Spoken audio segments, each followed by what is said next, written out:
नमस्ते बच्चों। संज्ञा और सर्वनाम पढ़ने के बाद हमने क्रिया विशेषण पढ़ा और अब हम जा रहे हैं पढ़ने के लिए हमारा नया विषय व्याकरण का विशेषण। विशेषण के बारे में हम जानकारी हासिल करेंगे कि विशेषण क्या है, विशेषण की परिभाषा कैसे बनाई जाती है और विशेषण की पहचान कैसे करते हैं। किस तरह से हम विशेषण को पहचानेंगे, ये हम हमारे आज के वीडियो में सीखेंगे।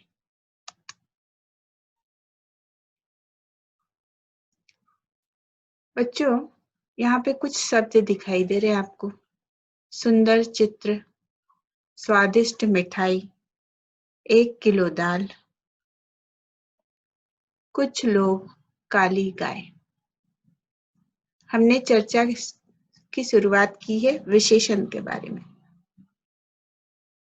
और हम यहाँ पर कुछ शब्द समूह देख रहे हैं। जैसे चित्र की विशेषता सुंदरता से बताई गई है, मिठाई की विशेषता स्वादिष्ट के रूप में बताई गई है और दाल कितनी मात्रा में है, 1 किलो, यह बताया गया है। लोग कितने हैं, कुछ हैं, और गाय कैसी है, काली है। ये शब्द आप हमेशा सुनते रहते हो।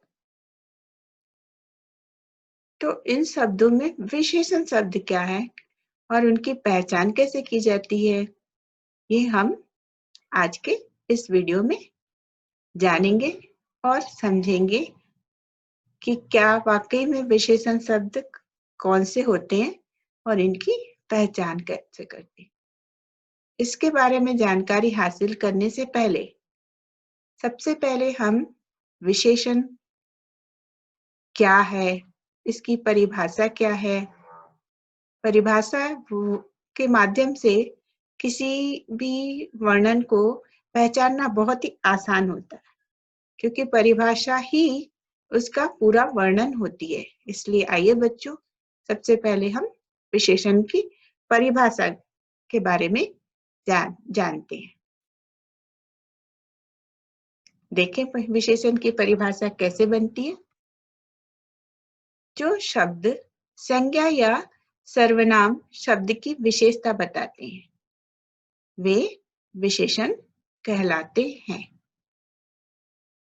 जो शब्द संज्ञा या सर्वनाम की विशेषता बतलाते हैं, वे विशेषण कहलाते हैं। संज्ञा शब्द क्या हो सकते हैं? व्यक्तिवाचक संज्ञा के रूप में भी हो सकते हैं, जातिवाचक संज्ञा के रूप में भी हो सकते हैं और किसी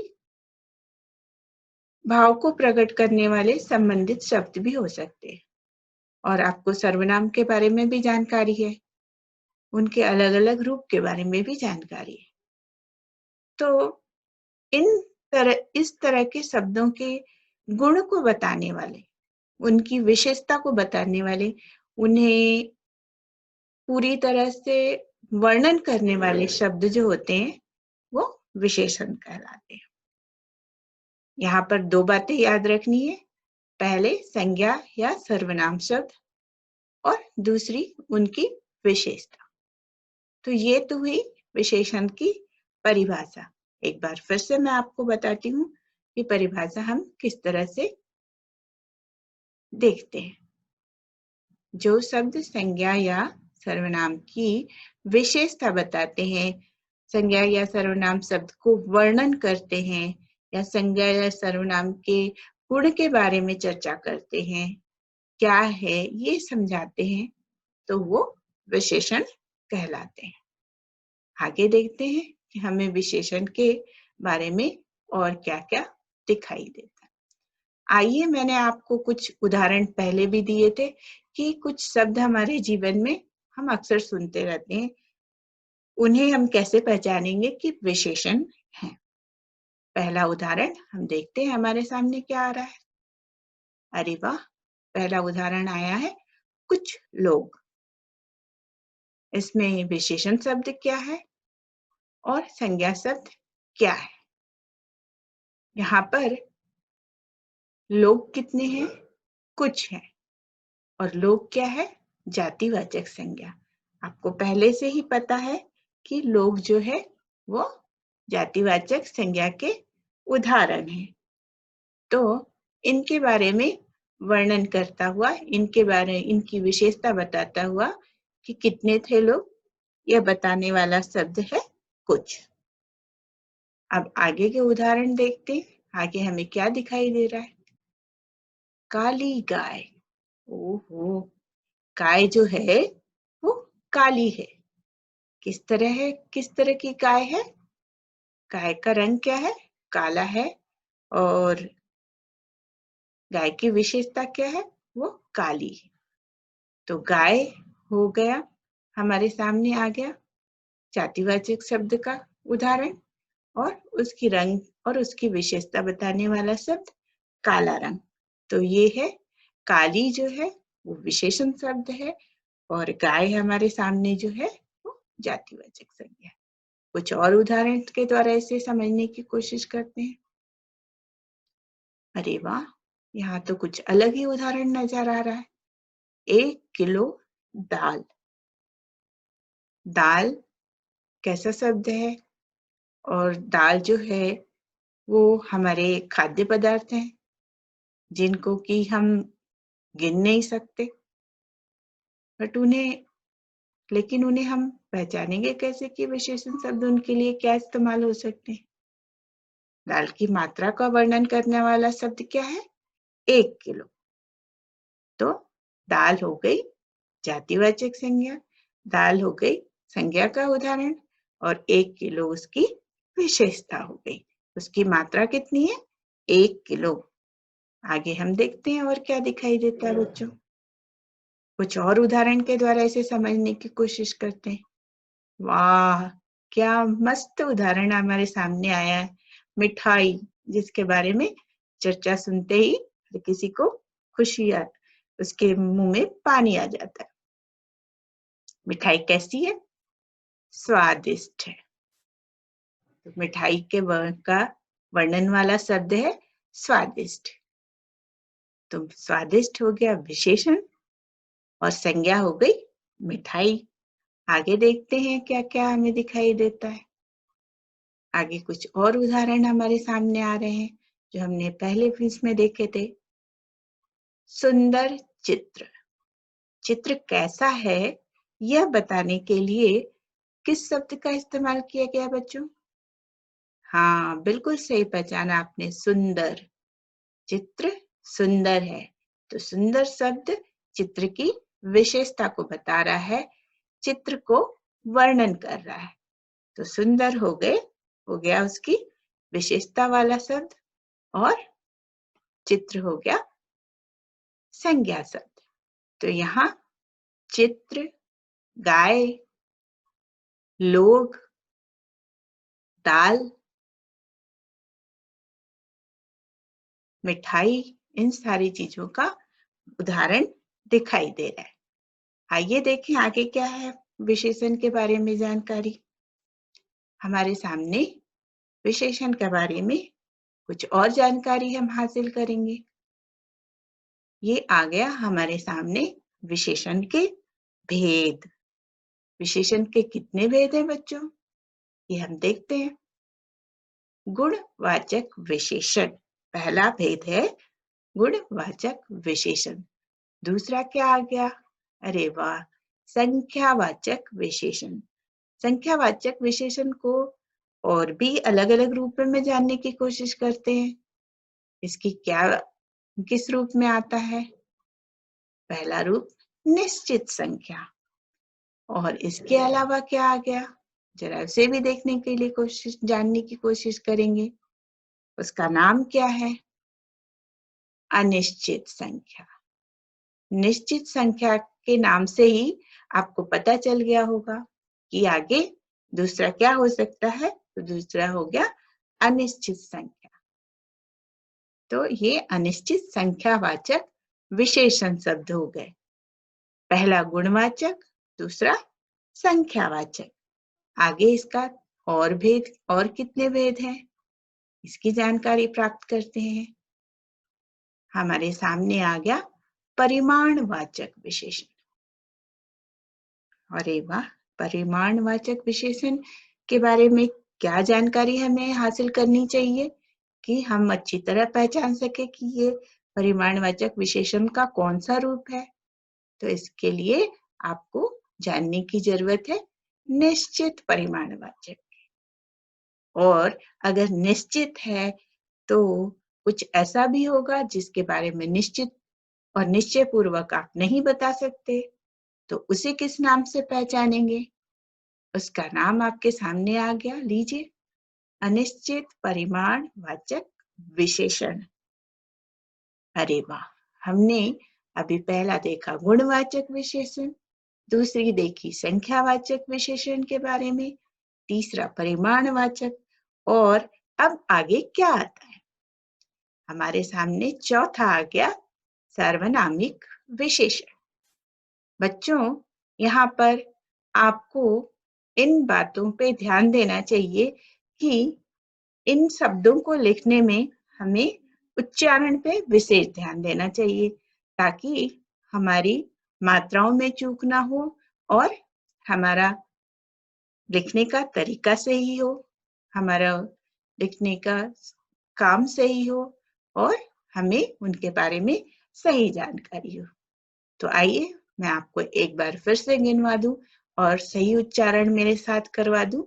मेरे साथ आप रिपीट करना। पहला गुणवाचक विशेषण, दूसरा संख्यावाचक विशेषण, तीसरा परिमाणवाचक विशेषण। इसका उच्चारण कैसे होगा? परिमाणवाचक विशेषण। विशेषण, न का उच्चारण करना है बच्चों, न का नहीं, ठीक है? तो आप उच्चारण में विशेष ध्यान दोगे। परिमाणवाचक विशेषण। आगे चौथा है सार्वनामिक विशेषण। आपको सर्वनाम शब्द पता है, तो हो सकता है आपको लिखने में गलती हो जाए, तो यहाँ पर आपको ध्यान देना है। सर्वनामिक विशेषण नहीं, सार्वनामिक विशेषण शब्द का इस्तेमाल करना है बच्चों। विशेषण के 4 भेद हैं, गुण, संख्या, परिमाण और आखिर में सार्वनामिक विशेषण। वाह, मेरे सारे बच्चों को अब तक तो विशेषण के चारों भेद के नाम जरूर याद हो गए होंगे। आइए आगे देखते हैं। सबसे पहला उदाहरण हमारा क्या है? हमने पहले ही उदाहरण में देखा था। पहला उदाहरण क्या था? पहला भेद क्या था? विशेषण का गुणवाचक। नाम से ही हमें पता चल रहा है कि ये गुण की चर्चा करने वाले हैं, गुण के बारे में जानकारी देने वाले। मैंने आपको पहले भी विशेषण के बारे में परिभाषा याद कराई। जिस परिभाषा की हमें पूरी जानकारी होती है, वहां पर हम भेद पहचानने में कभी गलती नहीं करते बच्चों। तो आइए गुणवाचक विशेषण के बारे में जानकारी हासिल करते हैं। गुणवाचक की परिभाषा है जो शब्द संज्ञा या सर्वनाम शब्दों के गुण दोष, आकार, रूप रंग, अवस्था आदि बताते हैं, उन्हें गुणवाचक विशेषण कहते हैं। बच्चों, इसे उदाहरण से सीखने की कोशिश करते हैं। इनके उदाहरण क्या है? पहला उदाहरण है गुण से संबंधित। अरे वाह, यहाँ तो आम दिखाई दे रहे हैं चित्र में। आम कैसे है बच्चों? इसके बारे में बताया गया है रसीला आम है, यानी ये आम की गुण बता रहा है। अभी दूसरा आकार के बारे में चर्चा की गई है। यहाँ पर आपको चित्र में क्या दिखाई दे रहा है? डब्बे दिखाई दे रहे हैं। डब्बे कैसे हैं? गोल आकार के हैं। नीचे तस्तरी रखी है। तस्तरी यानी प्लेट होता है। तो तस्तरी कैसी है? गोल है, जो आकार को आकार के बारे में बता रही है। कुछ और उदाहरण देखते हैं रूप रंग से संबंधित। वाह, कितना सुंदर कमल का फूल है। सुंदर कमल का फूल उदाहरण हो गया गुण से संबंधित। लेकिन कमल के फूल का रंग कैसा है मेरे बच्चों? हाँ, कमल के फूल का रंग लाल है। तो लाल शब्द क्या बता रहा है? रूप और रंग के बारे में। रूप से संबंधित क्या किस तरह के शब्द हो सकते हैं? रूप से संबंधित गोरा, काला, सांवला, इस तरह के शब्दों का इस्तेमाल हो सकता है जो विशेषण के बारे में चर्चा कर रहा होगा। आगे देखते हैं कौन सा उदाहरण आ रहा है। अरे वाह, ये तो बच्चा है। बच्चा तो कैसा है? ये बच्चा छोटा है, जो बच्चे की अवस्था के बारे में बता रहा है। तो बच्चों, आपको इस परिभाषा से ये ज्ञात हो गया होगा कि गुणवाचक विशेषण क्या होते। गुणवाचक विशेषण गुण दोष, आकार, रूप रंग और अवस्था आदि के बारे में बताते हैं। अब हमारे सामने ये लड़कियों के कुछ डायलॉग्स नजर आ रहे हैं। मेरी माँ मेरे लिए सुंदर और रंगीन पेंसिल लाई है। मेरी माँ मेरे लिए सुंदर और रंगीन पेंसिल लाई है।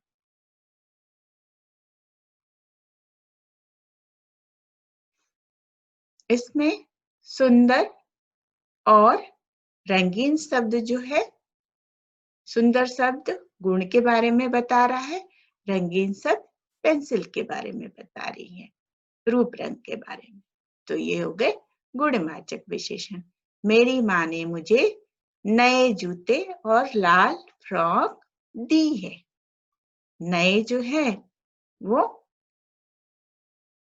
रूप रंग से संबंधित हो गए, आकार से संबंधित हो गए, और लाल जो है वो रंग से संबंधित हो गया। तो बच्चों, ये थे गुणवाचक विशेषण के बारे में जानकारी देने वाले शब्द। अभी तक हमने देखा कि विशेषण शब्द क्या है, विशेषण की परिभाषा क्या है, विशेषण के कितने भेद हैं, और विशेषण के नाम के विभिन्न भेदों को किस तरह से उच्चारण करते। गुणवाचक विशेषण में हम किन शब्दों के द्वारा उन्हें पहचान सकते। इसके आगे की जानकारी हम अगले वीडियो में प्राप्त करेंगे। नमस्कार बच्चों।